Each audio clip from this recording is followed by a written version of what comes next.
শুভ সকাল বন্ধুরা, কেমন আছো তোমরা সবাই? তোমাদের সবাইকে দয়াবতী দিয়া বাংলা চ্যানেলে অনেক অনেক স্বাগত। তো আজকে আমি আরো একটি নতুন ব্লগ ভিডিও নিয়ে এসেছি। আজকে হলো সোমবার, এখনো পর্যন্ত আমাদের গ্যাস দেয়নি জানো তো। আর এখন যে ভিডিওটা আমি এডিট করছি, সোমবার রাত হয়ে গেছে, কিন্তু আমাদের এখনো গ্যাস দেয়নি। তো জানি না কতদিন পরে গ্যাস দিবে, ফোন করা হচ্ছে এখনো পর্যন্ত দিয়ে যাচ্ছে না। তো ততদিন পর্যন্ত উনুনেই রান্না করা যাক, কিছু তো করার নেই।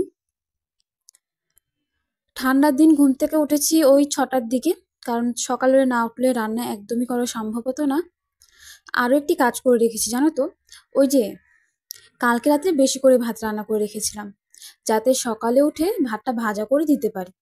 আর কিছুটা মাছের তেল ছিল, সেটা মাছের তরকারির মধ্যে দিয়ে একটু গরম করে নামিয়ে নেব। কিন্তু সব থেকে মুশকিল হলো এই উনুন ধরানোটা।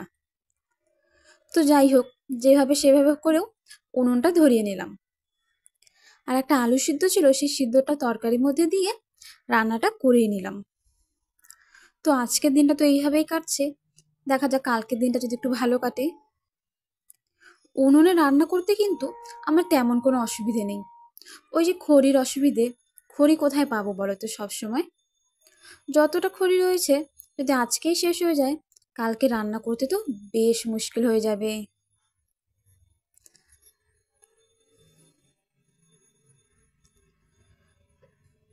তো ভাবছি কি, এখন থেকে আগের থেকে গ্যাসটা নিয়ে রাখতে হবে, কারণ প্রত্যেক মাসে এরকম সমস্যায় তো পড়া যাবে না। তো সবাই 8টার দিকে কাজে যাবে, তারপরে ঘরে সকল কাজ করা শুরু করে দেব। আর আজকে যেহেতু সোমবার, তাই ভেবেছি কি, ঘরে যে একটু ঝুল রয়েছে একটু ঝাড় দিয়েও পরিষ্কার করে নেব। আর তারপর তো গোপাল সেবা দেওয়ার তো বাকি রয়েছে।